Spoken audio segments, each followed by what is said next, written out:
من يهده الله فلا مضل له ومن يضلله فلا هادي له أشهد أن لا إله إلا الله وحده لا شريك له وأشهد أن محمدا عبده ورسوله لا نبي بعده. يقول الله عز وجل: يا أيها الذين آمنوا اتقوا الله حق تقاته ولا تموتن إلا وأنتم مسلمون.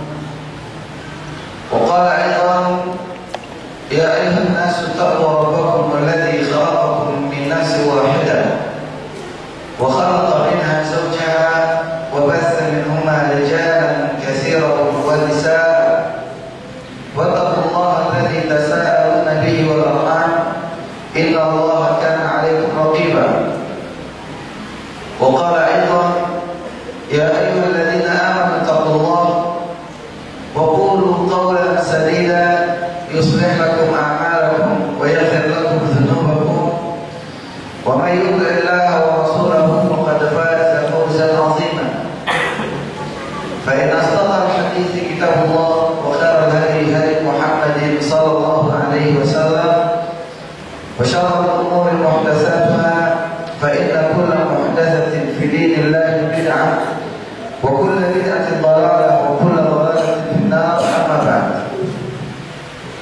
Hadirin yang Allah muliakan, bersyukur kepada Allah Subhanahu wa taala pada malam yang mulia ini kembali Allah berikan kita kemudahan untuk berkumpul di majelis ilmu, di majelis yang karenanya Allah Subhanahu wa taala akan terus tinggikan derajat kita sebagaimana yang telah Allah janjikan. Yarfa'illahu alladhina amanu minkum walladhina utul ilma darajat. Allah mengangkat derajat orang-orang yang beriman di antara kalian dan pun ditambahkan lagi orang-orang yang menuntut ilmu beberapa tingkatan.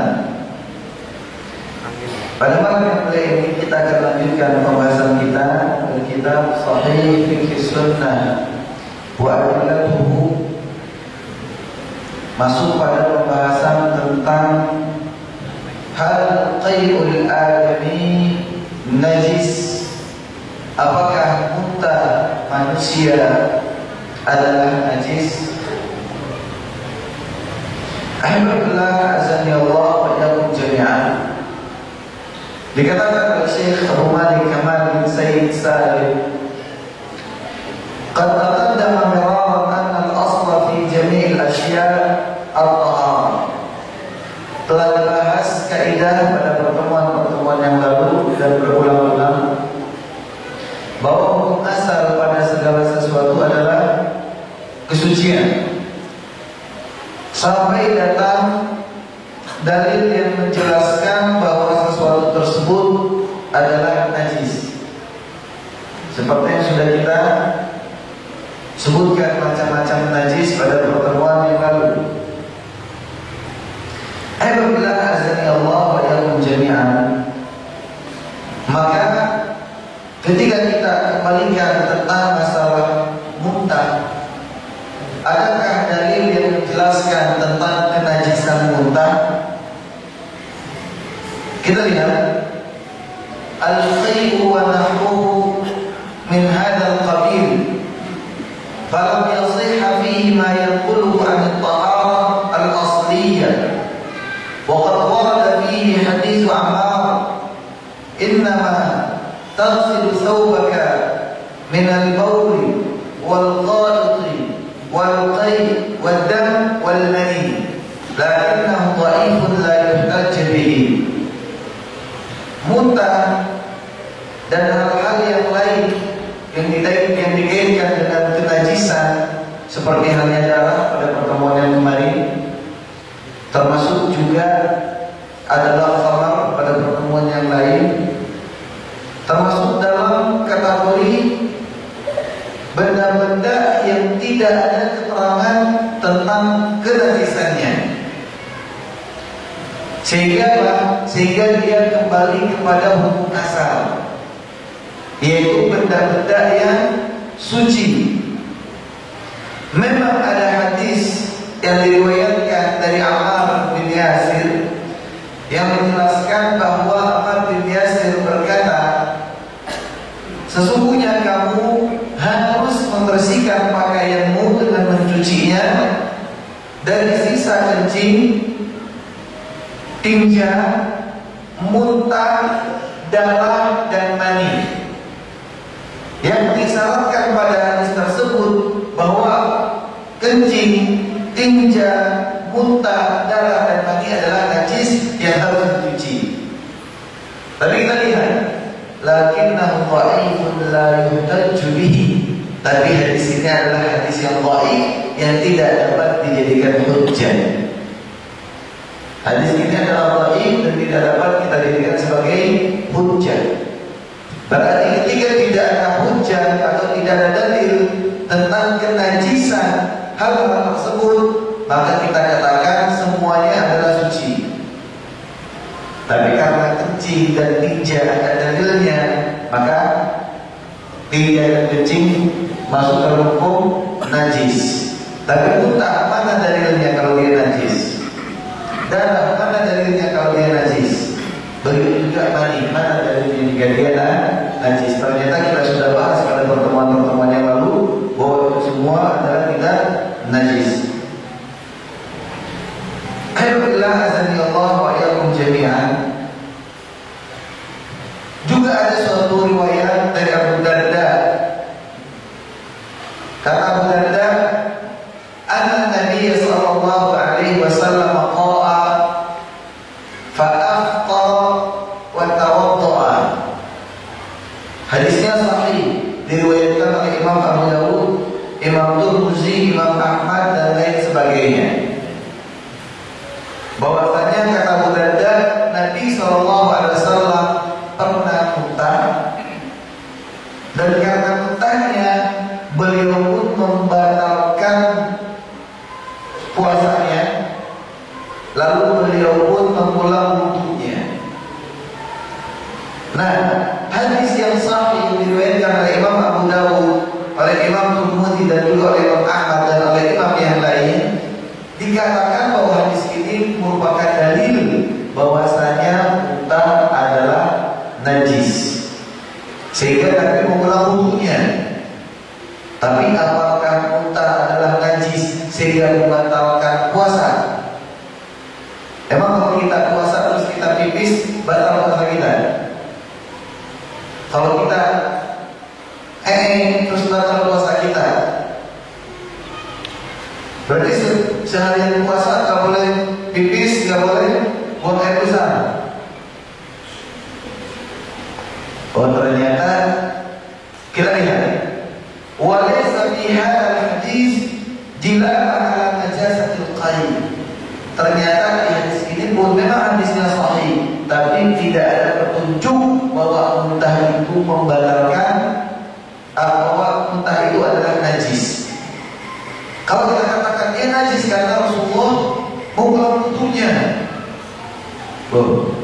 berarti Rasulullah mengulang wudu karena beliau muntah, lalu itu adalah najis.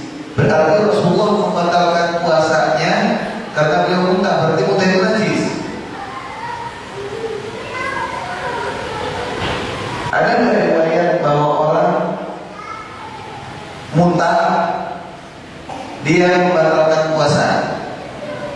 Tidak ada. Tidak ada riwayat yang menjelaskan bahwa muntah membatalkan puasa. Nah, terus hadis ini menjelaskan tentang apa? Kita lihat. Wa laysa fihi dalilun ala wujubil wudu' minhu. Dan di dalam hadis ini pun tidak ada dalil yang menjelaskan tentang wajibnya berwudu ketika seseorang selesai dari muntah. Wa yadullu ala naqdil wudu'i minhu. Bahkan tidak menunjukkan bahwa wudu adalah batal disebabkan muntah. Wa inna ma ghayatuhu masyru'iyyatul wudu' minal qaim. Akan tetapi hadis ini menunjukkan tentang pensyariatan wudu karena muntah, bukan karena batalnya wudu. Kayak orang sudah wudu ini dia sebenarnya, Dia tidak buang air kentut, tidak buang air, tidak buang kentut. Ketika azan berkumandang, misalnya dia mungkin ngantuk gitu, dia berangkat ke kamar mandi dan wudu. Apakah ngantuk itu merupakan pembatal wudu sehingga dia harus mengulang wudu? Jawabannya adalah tidak. Lianna mujarrad fi'l Nabi sallallahu alaihi wasallam la yadullu 'ala al-wujub.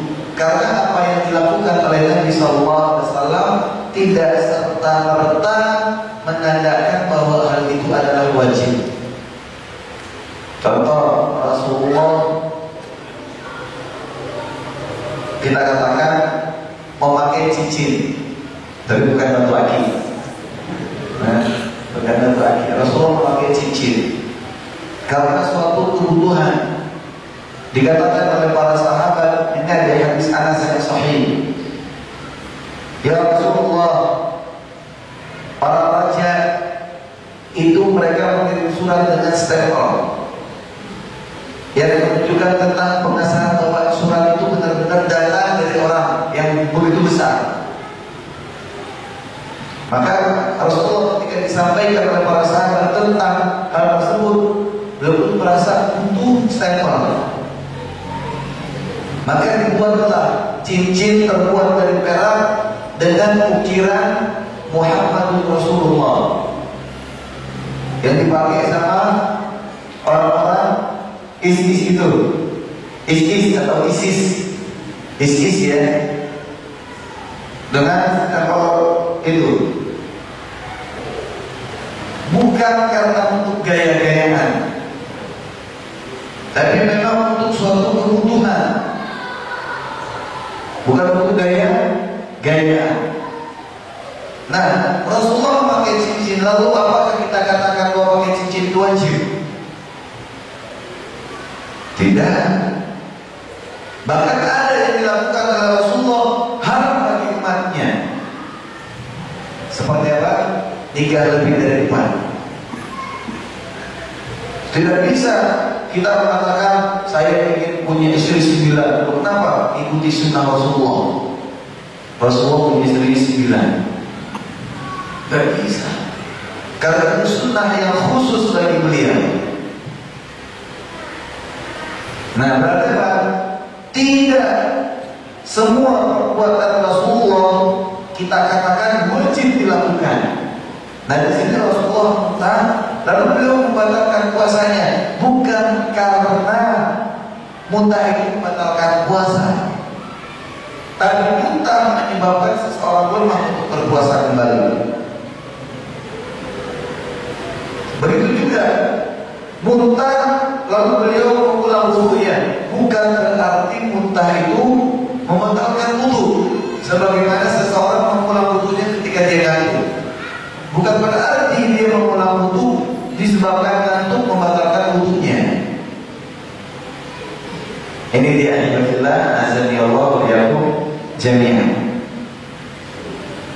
Hadza ala annahu laysa kullu ma yanqudul wudu yu'addu najisan. Dan ini pun berdasarkan bahkan tidak semua yang membatalkan wudu dianggap najis. Seperti apa? Kentut. Orang kentut batal wudu enggak? Batal. Tapi kentut-kentut najis apa tidak? Tidak. Sehingga ketika dia kentut, dia enggak perlu ganti celana dalam dan celana luarnya. Kalau ada orang dikentuti, dia enggak perlu langsung. Kalau misalnya diikuti bagian tubuhnya sama temannya, oh kamu kentutin saya, najis tahu. Buru-buru berangkat ke tempat wudu, dicuci 7 kali, salah satunya dengan tangan. Oh enggak. Iya. Tapi ternyata dia apa? Dia membatalkan wudu. Nah, bahkan sampai pun jika kita katakan, loh buktinya Nabi mengulang wudunya, kita katakan tidak semua yang membatalkan wudu adalah najis. Tidak semua yang membatalkan wudu adalah najis. Sampai pun kita katakan bahwa muntah adalah membatalkan wudu. Sampai pun kita katakan muntah membatalkan wudu. Tidak semua yang membatalkan wudu adalah najis. Karena kentut. Najis apa tidak? Bukan, dia suci. Tapi ternyata seseorang batal wudunya disebabkan oleh kentut. Tapi dia tidak perlu cebok. Nah, seseorang yang muntah, keluar muntahnya, taruhlah kita katakan batal wudunya. Tapi apakah kita katakan bahwa itu najis? Tidak. Kalau kita katakan iya, berarti kentut bisa jadi kita akan katakan najis juga karena dia membatalkan wudu. Tapi ternyata tidak. Nah, taruhlah kita katakan kentut adalah hadas, tapi dia bukan najis. Taruhlah pula kita katakan bahwa muntah adalah hadas, tapi dia bukan najis. Berarti dalam hal ini pendapat yang lebih rajih bahwa muntah, pendapat yang lebih kuat bahwa muntah bukanlah najis. Hadza ma dhahaba ilaihi Ibnu Hazm al-Andalusi wa qala Syekhul Islam Imam Ibn Taimiyah fil Fatawa. Dan inilah pendapat yang dianut oleh Imam Ibnu Hazm al-Andalusi, ulama Spanyol, karena memang dulu Spanyol adalah negeri kaum muslimin. Dan yang dipilih oleh Syekhul Islam Imam Ibn Taimiyah di dalam kitab Al-Majmu' Fatawa, Majmu'ul Fatawa. Ini dia Ibadillah azani Allah wa iyyakum jami'an tentang muntah. Jadi antara kita katakan dua hal. Taruhlah muntah benar-benar membatalkan wudu. Tapi kan tidak semua yang membatalkan wudu adalah najis. Apalagi muntah itu bukan najis dan tidak membatalkan wudu. Lalu kenapa Nabi berwudu? Jelas kita sama-sama tahu orang kalau habis muntah. Bahkan orang yang tidak muntah melihat orang muntah bisa muntah. Saat bus, ketika adanya satu muntah, saat bus bisa muntah semua. Saat suku-sukunya bisa muntah. Nah, ini dia. Sehingga apa? Termasuk hal-hal yang menjijikkan. Termasuk hal-hal yang menjijikkan, tapi dia tidak najis. Sama seperti halnya air mani. Dia tidak najis, tapi mewajibkan mandi besar. Sekarang kita masuk tentang hukum cairan yang keluar dari kemaluan wanita yang biasa dinamakan dengan keputihan. Ustaz, ngapain bahas itu? Kita ini laki-laki. Yang tahu dia ini laki-laki, ngapain bahas itu? Saya punya kisah menarik. Sudah bahasa nih. Biasa bukan dulu saja. Tahu.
Saya terkesan menarik ketika liburan pesantren, saya pulang ke kota, pulang ke Jakarta.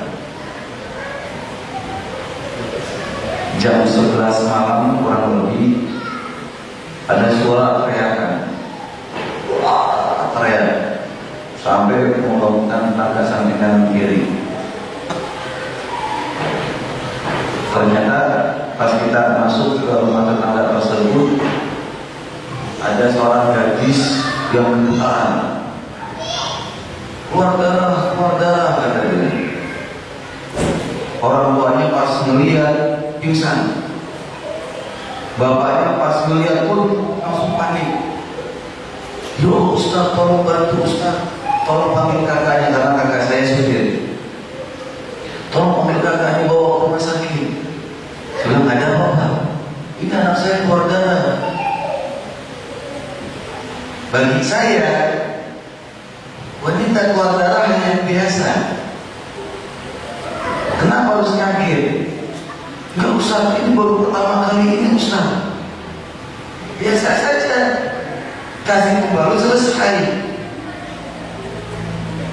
Oh, enggak usah, saya khawatir ada apa-apa. Dibawalah ke rumah sakit Husni Tamrin. Saya nggak menyebut merek ya, tapi itu nama rumah sakit ya, Jakarta Pusat. Dibawa ke Husni Tamrin. Kalian kenal karena mengalir tanah tinggi. Bawa sana, masuk UGD, ditawarin sama perawatnya, Pak, ini mah adalah umum biasa, semua wanita ya kayak gini. Ngapain bawa ke sini? Gak ada kerjaan aja. Saya bilang, kan sudah saya bilang, Pak, gak usah dibawa, kasih pembalut selesai. Ternyata apa? Laki-laki pun butuh pengetahuan tentang darah haid dan darah nifas, juga tentang cairan-cairan yang mungkin saja keluar, mungkin dari istrinya, mungkin dari putrinya, mungkin dari kakak atau adik perempuannya, atau dari mahram-mahramnya dia. Nah, sehingga apa? Ketika ada hal-hal yang seperti ini, dia tidak perlu kaget, langsung bisa menyelesaikan dengan hukum syar'i. Gak perlu panik, tapi dia harus bayar 75.000. Bayar, sudah bayar penanganan medis lah istilahnya. Ini 5.000, belum lagi bayar amal saya. Coba kalau diberikan pembalut, cukup selesai perkara. Aman Ustaz, saya kan nggak tahu, belum pernah belajar, makanya saya kasih aja, teman-teman. Nah, kita lihat, bahkan para sahabat radhiyallahu anhum adalah teladan kita dalam hal ini. Allah Subhanahu wa taala berfirman, "Yas'alunaka 'anil mahid." Mereka para sahabat bertanya kepada wahai Muhammad tentang mahid, tentang haid, atau secara umum tentang hal-hal yang berkaitan dengan kemampuan wanita. Dan ini bukanlah aib. Maka ini penting karena kita sebagai kepala rumah tangga harus bisa memberikan pendidikan yang syar'i untuk orang-orang yang menjadi tanggung jawab kita. Qu anfusakum wa ahlikum nar. Ini termasuk kajiannya. Jaga dirimu dan keluargamu dari api neraka. Nah, termasuk adalah berkaitan dengan hukum cairan-cairan kelembapan yang keluar dari kemaluan wanita. Nanti ibu tinggal tanya saja kepada bapak-bapak, paham gak kajian tadi pas maghrib? Makanya ibu juga harus nulis-nulis ini yang ada di atas. Bapak-bapak juga, masya Allah, umumnya di sini memorinya kuat-kuat, dengar langsung hafal ya. Masya Allah, sehingga tidak perlu dicatat, tidak perlu direkam, jadi dengar langsung hafal. Saya salut sama bapak-bapaknya.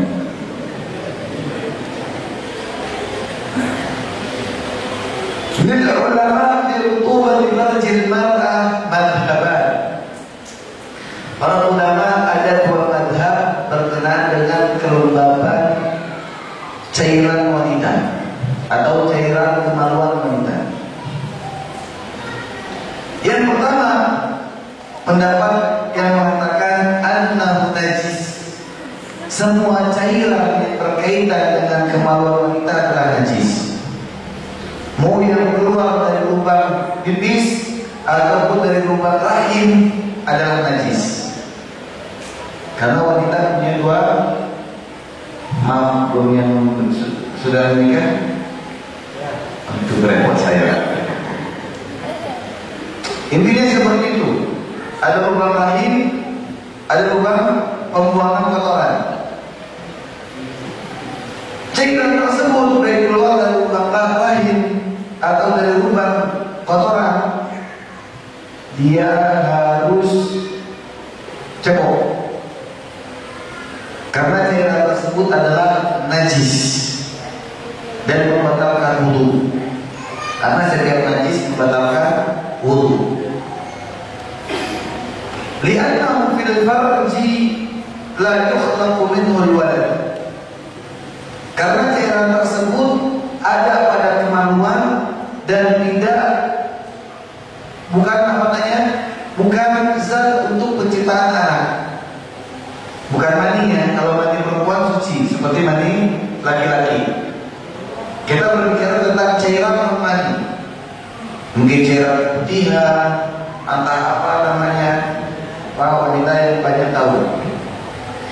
Asbahal madhi, maka hukumnya sama seperti hukum madhi. Apa dalilnya? Menggunakan dalil Zaid bin Khalid. Pernah dia bertanya kepada Utsman bin Affan radhiyallahu taala anhu. Kata Zaid bin Khalid, "Ara'aita idza jama'a ar-rajul imra'atahu falam yumni."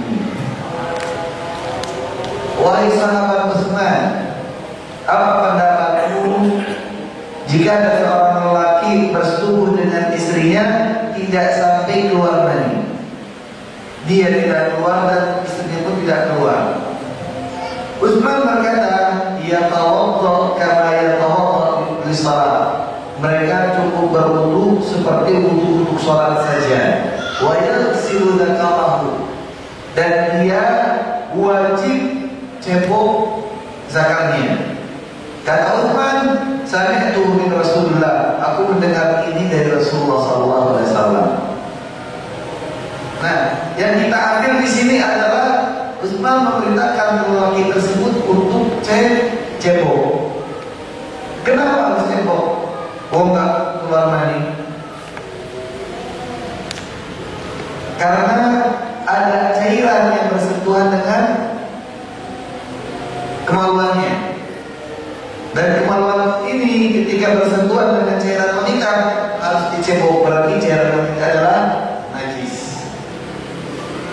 Tapi hadis ini sudah mansukh dengan perintah wajib mandi. Hadis ini dihapus hukumnya dengan perintah wajib mandi ketika berhubungan intim, keluar atau tidak keluar. Keluar atau tidak keluar terjadi hubungan intim, wajib mandi. Dan hadis Utsman ini datang di awal-awal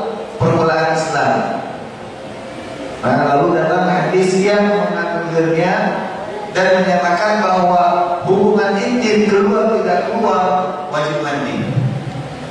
Nah, bukan hanya sekedar cebok saja, tapi wajib mandi. Alhamdulillah, azanillah wa iyyakum jami'an. Di antara dalil yang lain yang digunakan adalah sebuah kaidah yang mengatakan bahwa anna ma kharaja minas sabilain fa innahu najisun ma ada al-mani. Semua yang keluar dari dua lubang adalah najis selain mani. Ini kaidah. Namun kita akan lihat diskusinya. Ini pendapat pertama yang mengatakan bahwa semua cairan wanita adalah najis kecuali mani. Semua cairan wanita adalah najis kecuali mani. Mau yang keluar dari lubang pipis atau dari lubang rahim, dia adalah najis.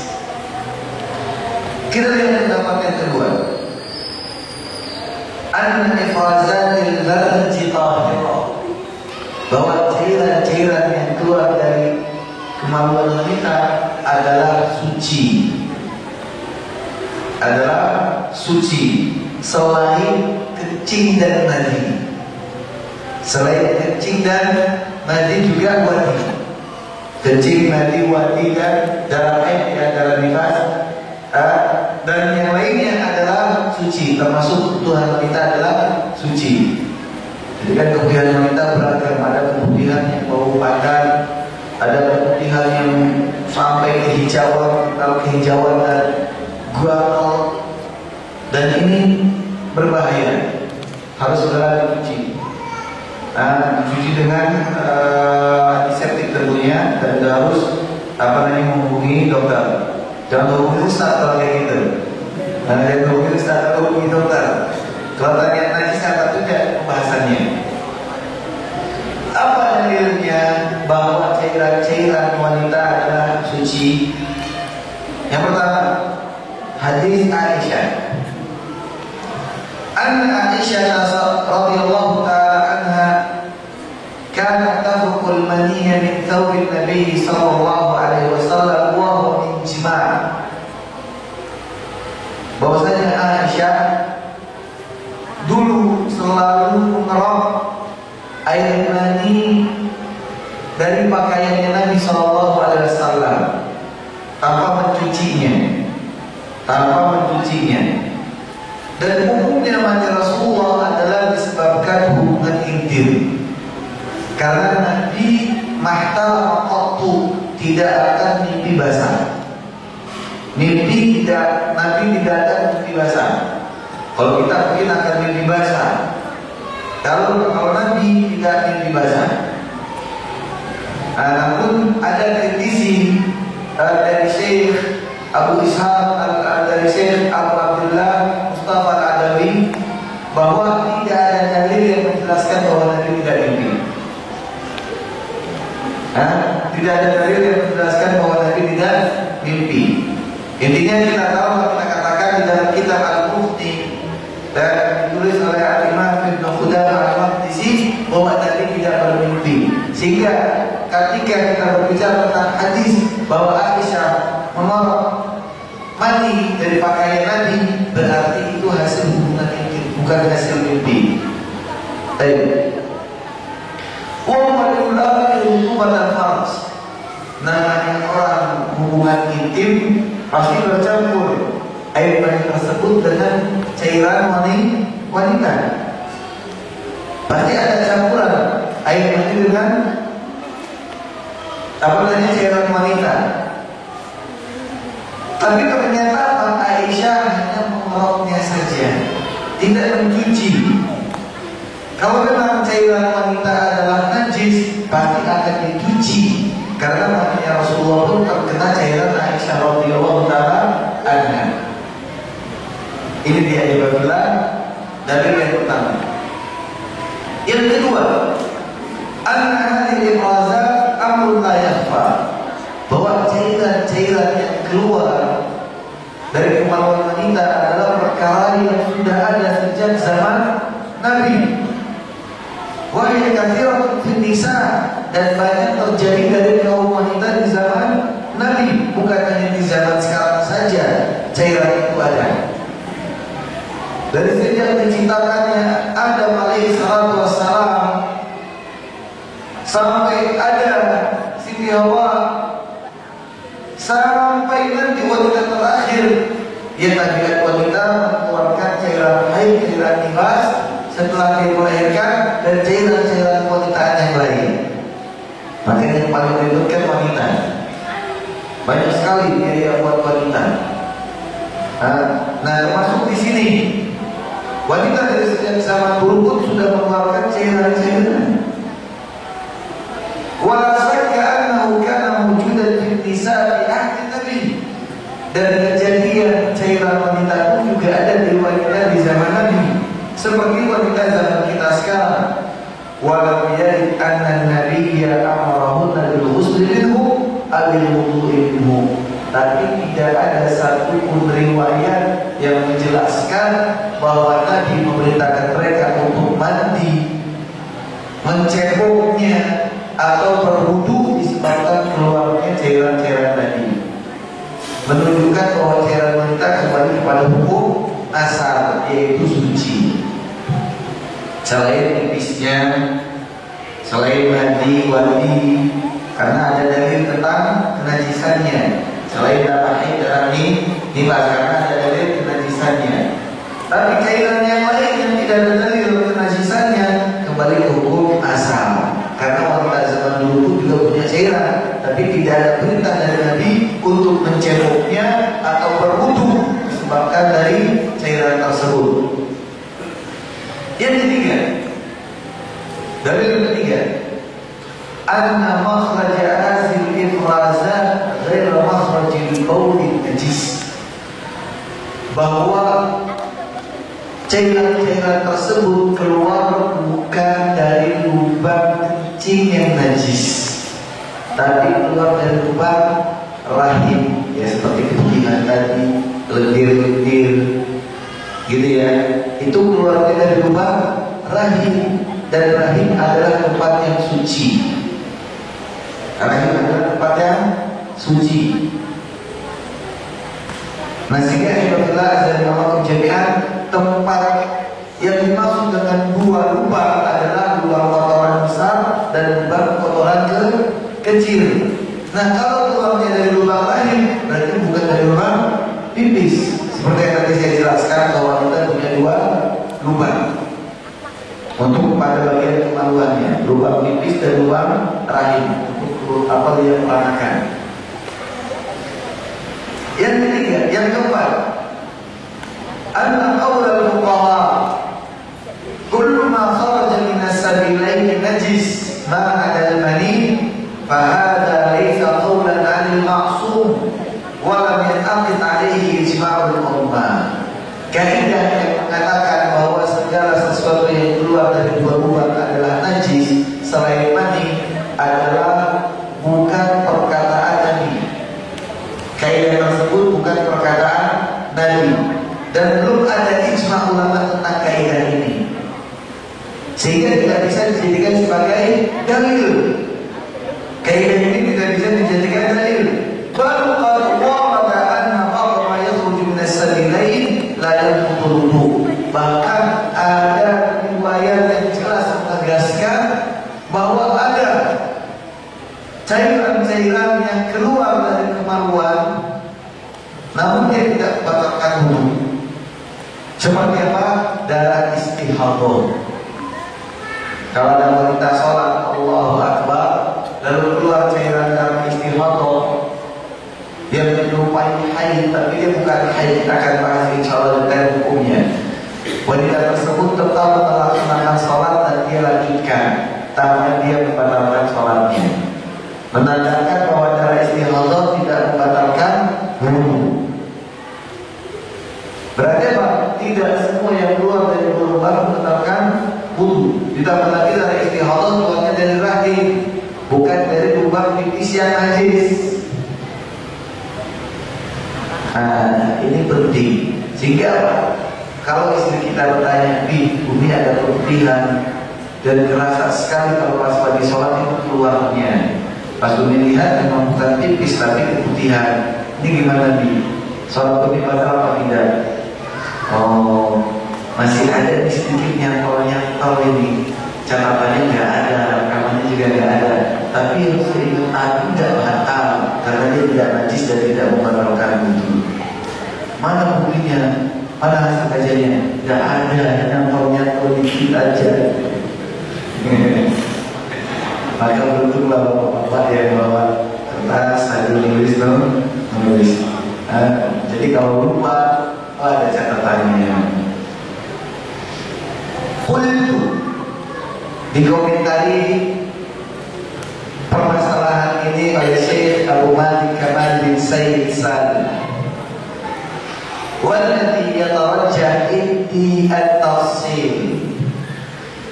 Menurut saya pendapat yang lebih kuat adalah harus diperinci. Jadi tidak semua cairan yang keluar dari kemaluan itu adalah najis memang.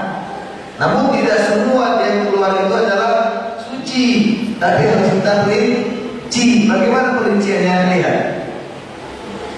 Fa in kanat hadhihi al-ifrazat takhruju min al-mar'ati inda mula'abati az-zawji aw iradati al-jima'i wa nahwihi khassa fahadha huwa al-madhyu. Kalau cairan-cairan tadi keluar, mau itu keputihan atau apalah namanya, cairan-cairan itu keluar dari wanita ketika terjadi foreplay, itu bahasa yang sudah nikah, yang belum nikah yang terjadi. Ketika terjadi cumbu rayu, atau ketika itu wanita sedang ngumpet dan lain sebagainya, maka itu adalah mani. Maka itu adalah mani. Dan kita sudah tahu hukum mani adalah najis. Yajibu ghuslu, wajib dicebok, wa annahu naqidun lil-wudu, dan membatalkan wudu. Harus cebok dan ganti wudu. Ini jika keluarnya cairan tadi disebabkan oleh cumbu rayu dan hasrat ingin berhubungan intim. Amma idza kanat hadhihi al-ifrazat takhruju min farjil mar'a fi ghalibil awqat. Adapun jika cairan-cairan tadi keluar dari kemaluan wanita di mayoritas waktunya, wa tasdadu athna al-hamal, bahkan banyak keluar di saat-saat kehamilan. Ini dia. Kadang-kadang wanita pun juga seperti itu. Saat kehamilan banyak terjadi keputihan, kemudian yang lembut atau kemudian yang kasar. Beragam macam ada itu di beberapa wanita. Wa inda badril majhud aw al-masyil kathir, atau ketika dia benar-benar sibuk, repot ngurusin anak, kecapean, habis belanja dari pasar keluar cairan. Nenteng belanjaan gula 4 kilo, wow, nenteng. Suami dari belakang minum HP. Udah sampai cemberut lagi. Udah belum sini belanjanya nih, amat. Belum di makanya salah sendiri belanja berat-berat itu. Ya pokoknya ditolong. Kamu sih bukuin HP. Oh ngapain Ustaz, mau kayak apa aja, saya membantu. Memang sih kita membantu.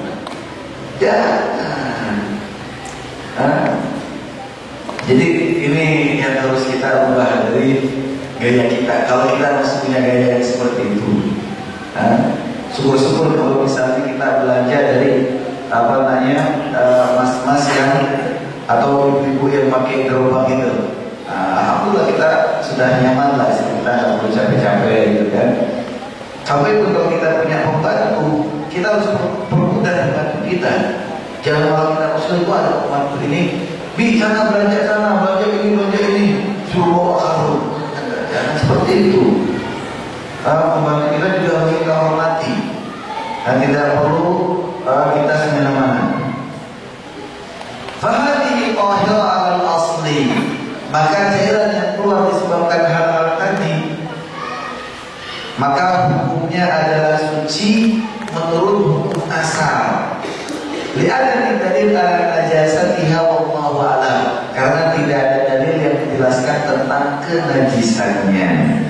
Maka inilah cara kita untuk memperinci permasalahan. Pas lagi sholat keluar cairan, berarti bukan sedang bercukur. Ya toh? Berarti batal enggak batal, lanjutkan sholat. Sholatnya tetap sah dan tidak perlu cebok. Cukup pakaikan pemanggil saja.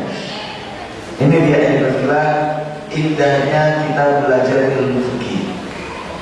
Ketika kita beribadah kita pun tenang. Di sini tidak disebutkan tentang kentut angin yang keluar dari kemaluan wanita. Kalau dari lubang pembuangan mungkin kita tahu ya, batal. Tapi ada beberapa kasus wanita itu kentut dari lubang kemaluan. Saya yakin bapak-bapak yang sudah punya istri yang pernah melahirkan beranak, insya Allah tanya deh, pernah nggak seperti itu? Bangun dari ruku bunyi kentut, bangun dari sujud bunyi kentut. Pernah nggak ya ada ditanya sama istri-istrinya? Belum pernah. Waduh. Malu ya mungkin ya, dia malu. Tapi ini pernah dipertanyakan kepada Syekh Muhammad bin Shalih Al-Utsaimin rahimahullah ta'ala. Wanita keluar angin dari bagian kemaluannya, bukan dari bagian lubang pembuangan, bukan. Tapi dari kemaluannya. Dan bunyinya tentu berbeda dan tidak berbau. Bunyinya berbeda dan tidak berbau. Dan memang malu. Ketika keluar malu untuk nanya tentang hukum. Tapi ini penting, karena kadang itu keluar di waktu dia sholat, bangun dari ruku bunyi. Saya malu saya menyebutkan bunyinya seperti apa, tapi bunyi. Maka dikatakan oleh Syekh Muhammad bin Shalih Al-Utsaimin bahwa pendapat yang wajib bahwa kentut tadi tidak membatalkan wudu dan bukan seperti kentut yang keluar dari lubang pembuangan. Karena itu adalah angin biasa, bukan angin gas pembuangan. Angin biasa, karena wanita yang sudah pernah melahirkan, maka rongga rahimnya pun memiliki tidak rapat seperti umumnya gadis yang belum melahirkan. Ini nggak perlu panjang lebar. Sekarang kita lihat berbicara tentang najis yang dapat ditolerir. Disebutkan oleh Syekh Abu Malik Kamal bin Sayyid Sa'id, ma yurfa'athu minan najasa, najis-najis yang dapat ditolerir. Ta'addadat aqwalul fuqaha fi naw'i wa qadri an-najasati allati qad tusibu ath-thawba aw al-makana aw al-badana wa yakunu ma'fuwan anha. Banyak sekali perkataan-perkataan para ahli fikih, ulama fikih tentang macam najis dan kadar najis yang terkadang terkena pada pakaian, pada tempat tinggal, atau mungkin pada anggota tubuh kita, namun najis tersebut ditolerir, dimaafkan. Banyak macam najis yang mana? Najis yang sedang, najis yang ringan, apa najis yang berat? Kemarin saya katakan najis yang dahsyat. Ada yang maksud najis dahsyat katanya, maksudnya berat. Karena di sekolah umumnya disebutkan, sekolah-sekolah kan najis ringan, najis sedang, dan najis berat. Tapi kalau saya bahasanya adalah najis dahsyat. Karena cara pensuciannya pun juga dahsyat. Nah, macamnya najis yang seperti apa yang kita lihat? Najis ringankah, najis sedangkah, atau najis beratkah? Dan kadarnya seperti apa? Seperti ujung kuku-kah? Atau seperti apa sebenarnya kadar najis yang dikatakan kalau diterapkan? Illa anna dhabit lima yurfa anhu minan najasat huwa tuhura aw umumul balwa ma'ata'atul ihtiraz minha wa husulil haraj wal mashaqqa fi izalatiha. Tidak ada patokan tertentu, tidak ada patokan tertentu tentang kadar dan macam najis yang ditolerir. Tapi semuanya kembali kepada kondisi yang umum. Kondisi yang umum dan sangat sulit untuk kita jaga. Seperti tadi, Allahu Akbar, kadang ada cicak yang kita nggak sadari. Ada yang nyadar nggak? Nggak nyadar. Apakah dia sholat terus lihat tas dulu? Agar dia yakin tidak ada cicak yang buang air sembarangan. Nggak bisa. Bahkan ketika seorang pun Allahu Akbar, ketika dia sedang sujud, punggungnya dicicak misalnya, dia nggak tahu. Tapi ada najis mutawasithah di situ, di tubuhnya, seukuran ujung kuku. Batal atau tidak sholatnya? Tidak ada. Dan ini masuk dalam keumuman yang luar, yang umumnya orang tidak dapat berjaga-jaga dari najis tersebut. Contoh lain, ketika seseorang alhamdulillah azan Allah kejadian pipis kamar mandi, dia sudah gulung celananya, ya benar? Sudah dia gulung celananya, dia pipis. Apakah dia jamin tidak ada cipratan sedikit pun yang terkena pada tubuhnya atau pada kainnya? Tidak. Tapi dia harus berusaha untuk membersihkan bagian-bagian yang mungkin dikhawatirkan kena. Dari telapak kaki sampai bagian tengah betis, misalnya dia cuci. Sudah. Setelah itu dia tawarkan kepada Allah. Karena tidak bisa dia bangun dia bawa kakak pembecah, dan Allah maaf ketika dia cebok dari bawah yang besarnya. Ada kata bapak-bapak maaf yang bawa cermin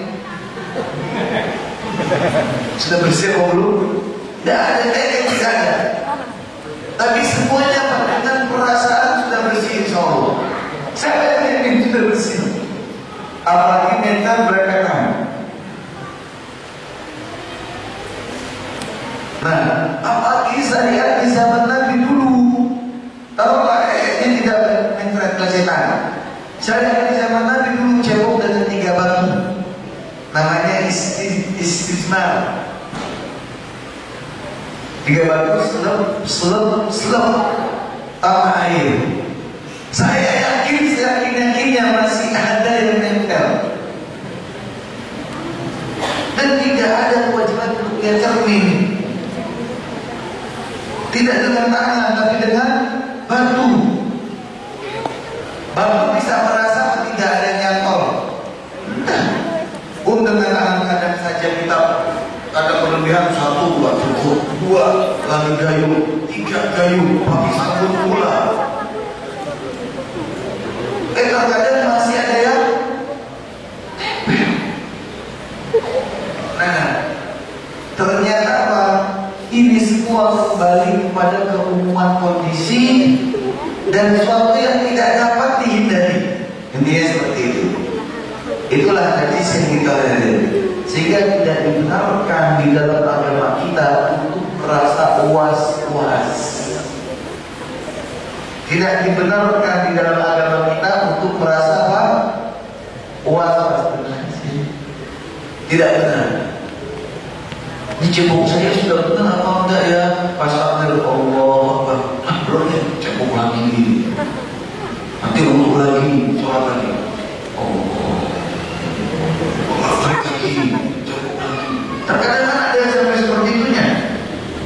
Ketika masuk kamar mandi dan keluar kamar mandi sambil jinjit. Sambil jinjit. Ada enggak? Ada. Ada. Sambil jinjit. Saking takutnya terkena najis. Sudah keluar pun diguyur lagi jempolnya. Repot. Islam tidak sampai seperti itunya. Apakah 3 batu cukup untuk istighfar? Ruginya kita nggak cukup, tapi itu syariatnya. Nah, sehingga Allah Subhanahu wa Ta'ala memuji orang-orang yang meramaikan Masjid Quba, sahabat Nabi itu. Kenapa? Karena mereka menggabungkan antara istinja dan istismar. Bersihkan dulu dengan batu, lalu dengan air mereka bercebok. Kalau kita punya tisu, pakai tisu bersih, kita baru pakai air. Inilah yang dipuji oleh Allah. Inna Allah yuhibbut tawwabin wa yuhibbul mutatahhirin. Kalau tidak bisa, air cukup. Kalau tidak punya air, pakai tisu cukup. Sebab kalau dia masih nempel, ini termasuk najasah al-mahfu anha, najis yang kita lihat. Itu. Ini fikih. Belajar fikih malah menambah kita bikin tenang, bukan malah bikin was-was. Kenapa? Karena Allah Subhanahu wa Ta'ala memuji manusia dalam semua kondisinya dengan setan. Ketika manusia mau tidur, ada setan yang mengganggu, ada setan mimpi, dan juga setan yang mengikat 3 ikatan di kepala manusia. Lalu mengatakan, lain obil faktur. Di kamar mandi ada setan namanya al-khubuth wal khaba'is. Makanya kita disuruh oleh Allah Subhanahu wa Ta'ala, oleh Rasulullah untuk berdoa. Allahumma inni a'udzubika minal khubuthi wal khaba'is. Ketika seseorang wudu saja ada setan, namanya setan walahan, yang mengganggu kita. Wudu sudah sempurna, kurang tuh, ujung siku kamu belum bersih, belum kena air, ulang lagi wudu dari awal. Tuh kurang tuh dan kamu belum kena air, ulang lagi wudu dari awal. Ini kita lakukan dulu. Gak usah jauh-jauh. Waktu kita sholat saja kita diganggu sama setan, namanya setan khunsuk. Semua hanya sahih. Ketika makan saja ada setan. Bayangkan semua aktivitas kita ada setan yang mengganggu. Bahkan ketika kita berhubungan intim saja ada setan yang mengganggu. Makanya kita disunahkan untuk berdoa, Allahumma jadibna syaitan wa jadib syaitana razaqna. Ya Allah, jauhkan kami dari setan. Jadi hubungan yang dilakukan itu benar-benar untuk menggapai ridha Allah, bukan hanya sekedar melampiaskan nafsu saja. Masya Allah, kita lihat bagaimana agama kita ini agama yang benar-benar tekun, memberikan kita perhatian yang detail. Alhamdulillah, azza wa jalla, banyak pertanyaan. Saya masuk pada beberapa pertanyaan. Bismillah, Ustaz mau tanya, hukum air yang keluar dari rahim apa? Seperti yang tadi saya sampaikan, detailnya seperti yang tadi saya sampaikan. Jika keluarnya disebabkan mula percumbuan antara si wanita dengan suami, maka hukumnya adalah hukum air mazi. Hukumnya adalah hukum air mazi, dan dia membatalkan wudu dan wajib dicebok. Namun jika cairan itu keluar disebabkan kepayahan, kecapean, kelelahan, selain aktivitas sumber dan lain sebagainya, dan hal-hal yang semisalnya, maka dia kembali pada hukum asal, yaitu suci karena tidak ada dalil tentang kenajisannya. Wallahu a'lam bishawab.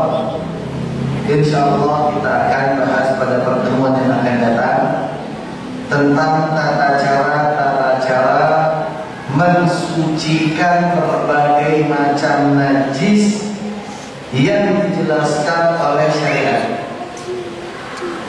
Cara-cara membersihkan najis seperti yang disebutkan oleh syariat, seperti membersihkan pakaian dari darah air, membersihkan pakaian dari air kencing anak kecil yang masih mengkonsumsi ASI, membersihkan pakaian dari air mazi, membersihkan pakaian wanita atau panjang pakaian wanita yang terseret tanah, karena wanita diizinkan oleh syariat untuk memanjangkan pakaiannya melebihi dari mata kaki, bahkan sampai dengan 1 hasta.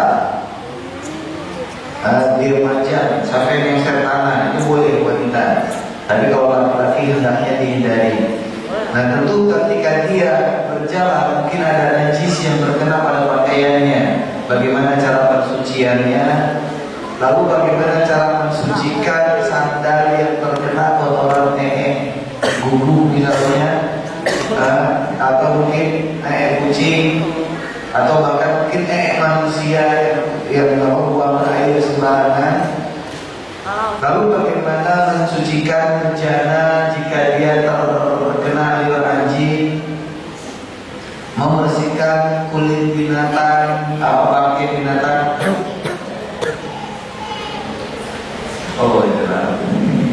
Dan lain-lain. Insya Allah ada sekitar 9 tata cara pembersihan najis sesuai dengan yang telah diajarkan oleh syariat. Wallahu a'lam bishawab.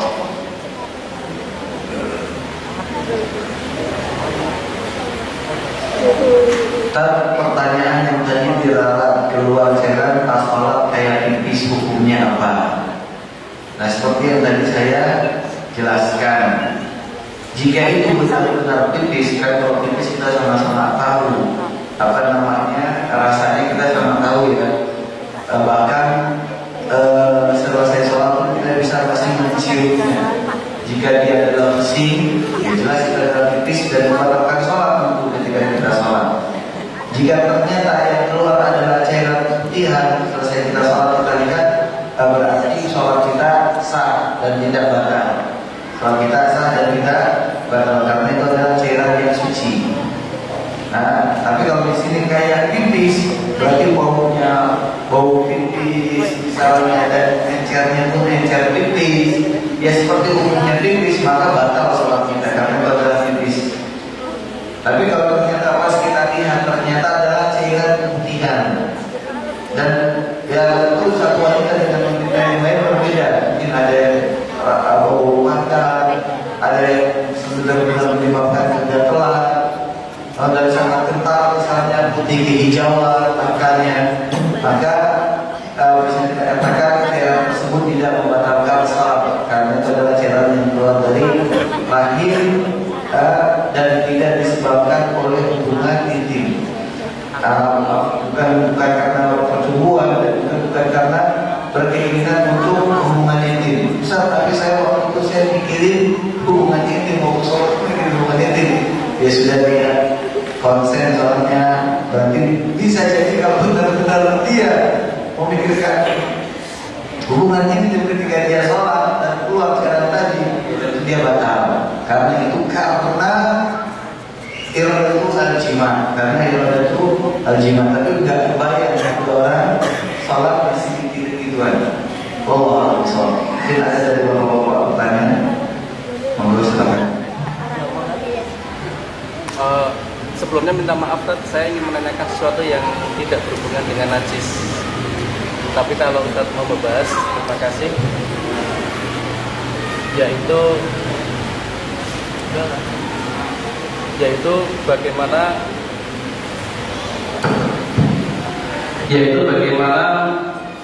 berhubungan dengan wanita yang sedang haid, apakah dibolehkan untuk masuk ke dalam masjid?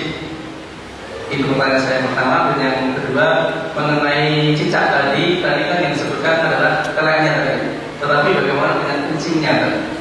Terkadang kita juga pernah dikencingi oleh cicak tadi. Terima kasih. Baik. Berkenaan dengan wanita haid, insya Allah kita akan mempelajari pembahasan tentang haid. Mungkin kalau kita lancar kajian kita, bisa 4 bulan lagi. Tenang, itu ada di halaman 213. Perkara-perkara yang tidak mengapa dilakukan oleh wanita haid. Pertama, berzikir kepada Allah dan membaca Quran. Kedua, sujud tilawah. Ketiga, menyentuh Al-Quran. Keempat, seorang suami membaca Quran di pangkuan istrinya. Bukan dia di bangku sama istrinya. Siang, palanya ngambil di pangkuan istrinya. Kelima, menghadiri sholat id. Bukan sholat id, menghadiri sholat id. Keenam, masuk masjid. Ketujuh, makan bareng, minum bareng, tidur bareng. Kesembilan, memberikan pelayanan kepada si suami.